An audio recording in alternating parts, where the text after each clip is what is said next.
भगवान श्री रामचंद्र जी की जय हो। आज हम लोग कल की वीडियो से आगे बढ़ते हुए 14वां वीडियो ये श्री रामचरितमानस जी का जो बना रहे हैं बालकांड का हिंदी में, क्योंकि इसका कारण आप जान भी रहे हैं कि मेरा एक प्रयास है अपने काम के साथ साथ कि जो हम लोग कुछ आध्यात्मिक पथ पे जो आगे बढ़ने का लोग प्रयास कर रहे हैं, या बहुत कुछ ऐसा कि संस्कृत या अवधि में होने के कारण बच्चे इंटरेस्ट नहीं उनका जग पा रहा है, तो कम से कम वो अपनी आम बोलचाल की भाषा में हिंदी में इस चीज़ को समझ सकें। और मैं ये भी प्रयासरत हूँ कि जल्द ही इसे कुछ श्री रामचरितमानस जी को आधा जब सुंदरकांड जी तक पहुँच जाएंगे, उसके बाद I will try to be in touch with all my other friends who used to understand in English only, जिनको इंग्लिश में ही समझ में आता है, तो will be in touch with them in English. Ramcharitmanas ji को इंग्लिश में भी उनके बीच में इस तरह से वीडियो बना करके रखूँगा, and we can share our thoughts. हम अपना थाट जो है वो शेयर भी कर सकते हैं उस तरह से कि जिस भाषा में भी आपको समझ आता है, कुछ सरल लगता है कि it might be useful for our society, तो उसके लिए आप ज़रूर प्रयास करिए। और बजाय investing your time in reels and other videos, आप कंस्ट्रक्टिव कुछ वीडियो बनाएं, समाज के बीच में रखें। Whatever knowledge you have, whatever things you are reading, या कोई नई किताब पढ़ रहे हैं, उसकी छोटी सी वीडियो बना करके समाज के बीच में इन्फॉर्मेटिव वीडियो आपको देना चाहिए। इसी प्रयास में भगवान की प्रेरणा से मैं भी इस समय आप लोगों के बीच रामचरितमानस जी लेकर के आया हूँ। और देवरिया से इस समय मैं अपने गांव पर हूँ, आजमगढ़ में जान ही रहे हैं, तो बहुत कुछ किताबों का कार्य भी अभी कुछ शिथिल पड़ा हुआ है, लेकिन यह है कि अभी जिस कार्य में लगा हूँ और गांव आया हूँ तो पूरी की पूरी छुट्टी पूरे आनंद में हूँ। तो कल जहाँ पे दोहा जो आखिरी पढ़ा था 78 नंबर, वो पढ़ करके फिर आगे पढ़ता हूँ। पार्वती जी और सती जी ने शरीर त्याग दिया है। पार्वती जी के रूप में हिमवान और मैना जी के घर उनका जन्म हुआ है, और अब नारद जी उनकी कुंडली देखने के बाद नारद जी ने उनको भगवान शंकर की तपस्या के लिए कहा है। भगवान शंकर की तपस्या करके माता पार्वती को आकाशवाणी हुई, देववाणी, और उस आकाशवाणी ब्रह्मवाणी जो थी उस पे वो वाणी होने के बाद माता पार्वती अपने ध्यान से जगी हैं, और उस ध्यान से जगने के बाद वहाँ ऋषि मुनि आए हैं, सप्तऋषि भगवान भोलेनाथ के कहने के बाद सप्तऋषि वहाँ उनकी परीक्षा लेने आए हैं। और भगवान भोलेनाथ को कहा जाए कन्विंस करने का काम इस विवाह के लिए, या उस विनय अनुग्रह का काम जो किया है, भगवान श्री रामचंद्र जी ने भोलेनाथ को दर्शन दिया, और दर्शन देके भगवान ने ये विनय रामचंद्र जी ने भगवान शंकर से कि आप विवाह के लिए सज्ज हों। और भगवान के कहने पर भगवान शंकर ने, रामचंद्र जी के कहने पर भगवान शंकर ने सप्तऋषियों को माता पार्वती के पास भेजा है उनकी परीक्षा लेने के लिए।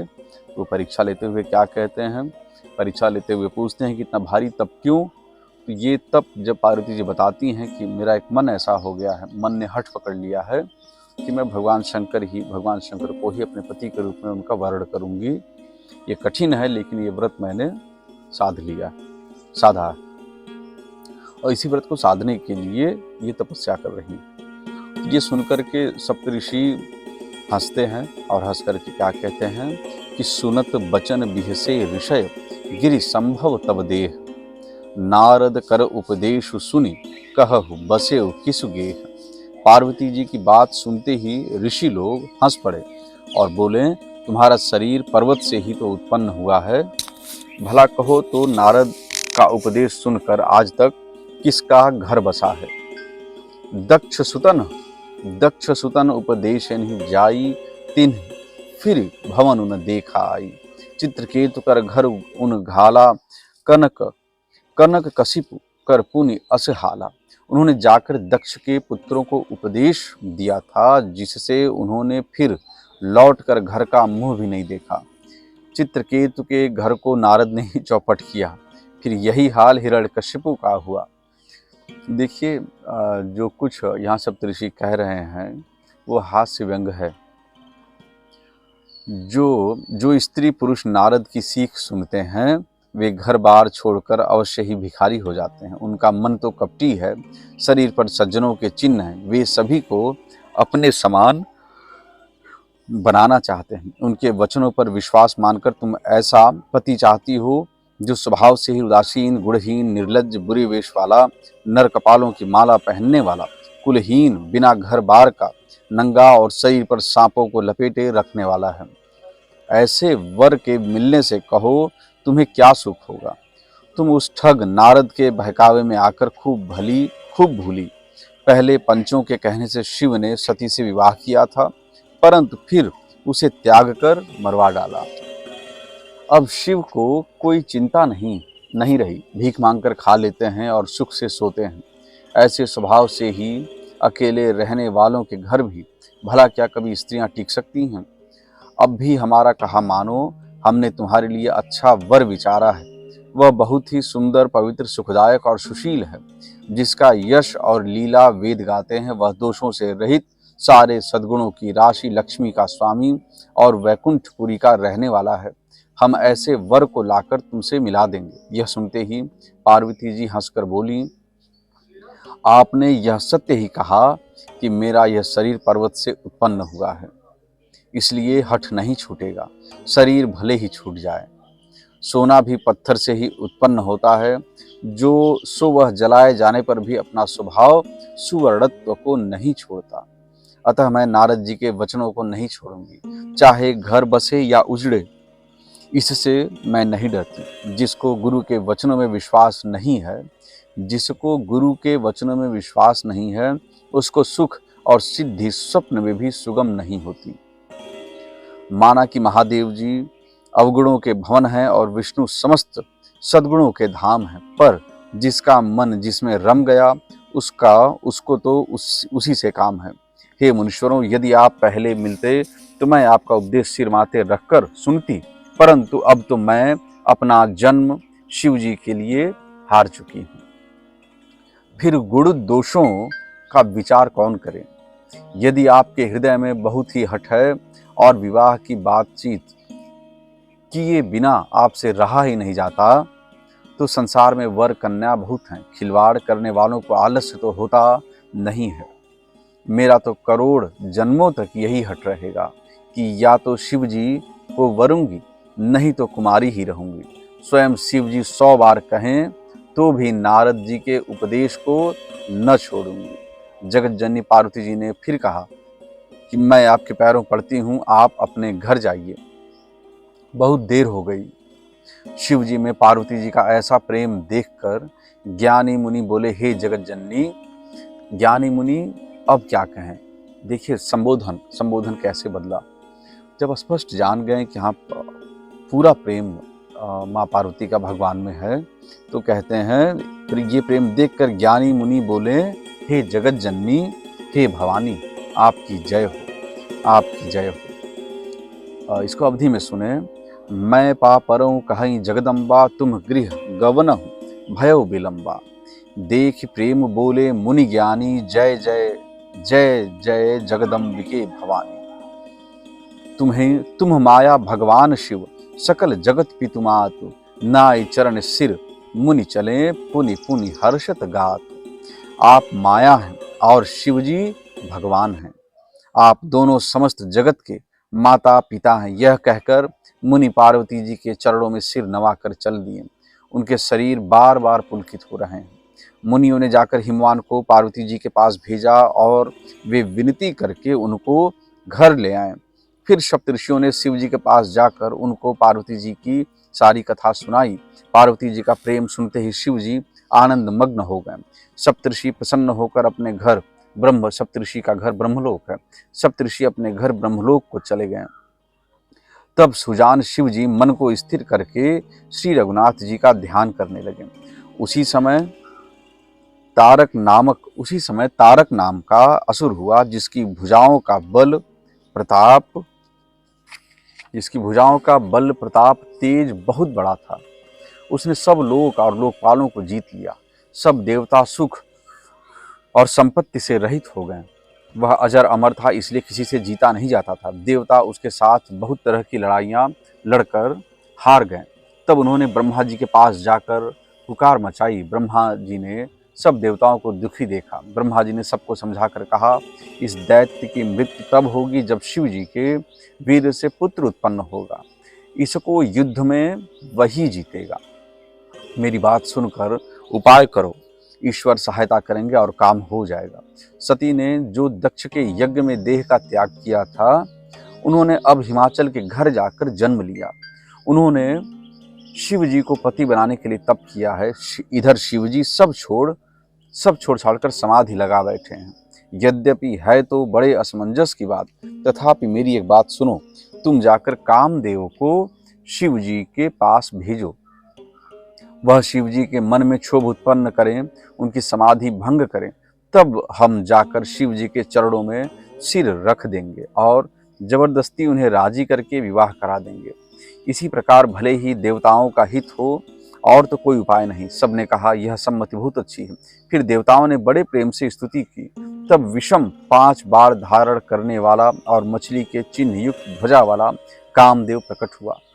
देवताओं ने कामदेव से अपनी सारी विपत्ति कही।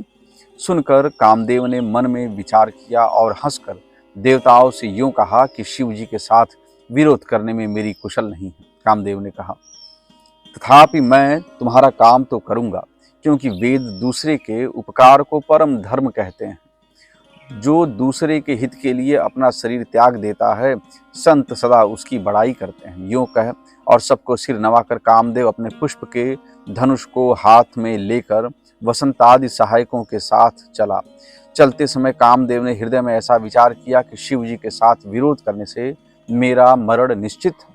तब उसने अपना प्रभाव फैलाया और समस्त संसार को अपने वश में कर लिया।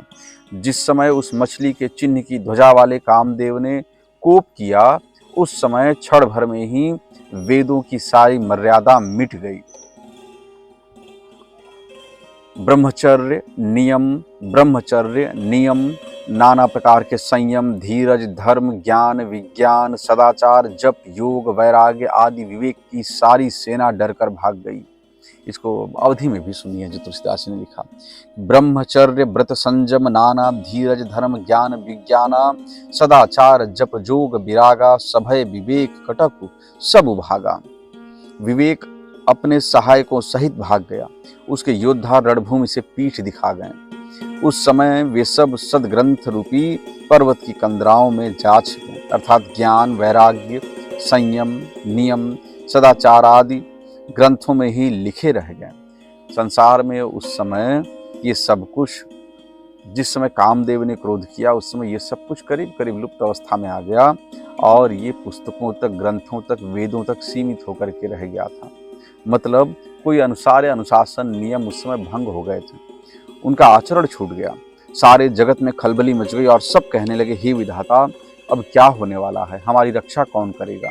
ऐसा 2 सिर वाला कौन है जिसके लिए रति के प्रति कामदेव ने कोप करके हाथ में धनुष बाण उठाया? जगत में स्त्री पुरुष संज्ञा वाले जितने चर अचर प्राणी थे, वे सब अपनी अपनी मर्यादा छोड़कर काम के वश हो गए। सबके हृदय में काम की इच्छा हो गई। लताओं बेलों को देखकर वृक्षों की डालियां झुकने लगी। नदियां उमड़ उमड़ कर समुद्र की ओर दौड़ी और ताल तलैया भी आपस में संगम करने, मिलने जुलने लगी।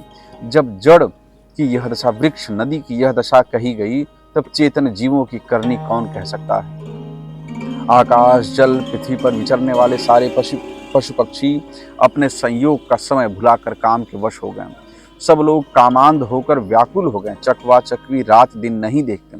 देव, दैत्य, मनुष्य, किन्नर, सर्प, प्रेत, पिशाच, भूत, बेताल, ये तो सदा ही काम के गुलाम हैं। यह समझकर मैंने इनकी दशा का वर्णन नहीं किया है। तुलसीदास जी ने यहाँ जिस तरह से मर्यादा पुरुषोत्तम भगवान राम रहें, वैसे ही मर्यादा के अधीन होकर तुलसीदास जी ने ये लिखा है और ये लिख दिए हैं कि ये तो सदा ही काम के गुलाम हैं। यह समझकर मैंने इसकी दशा का वर्णन नहीं किया, इनकी दशा का वर्णन नहीं किया है।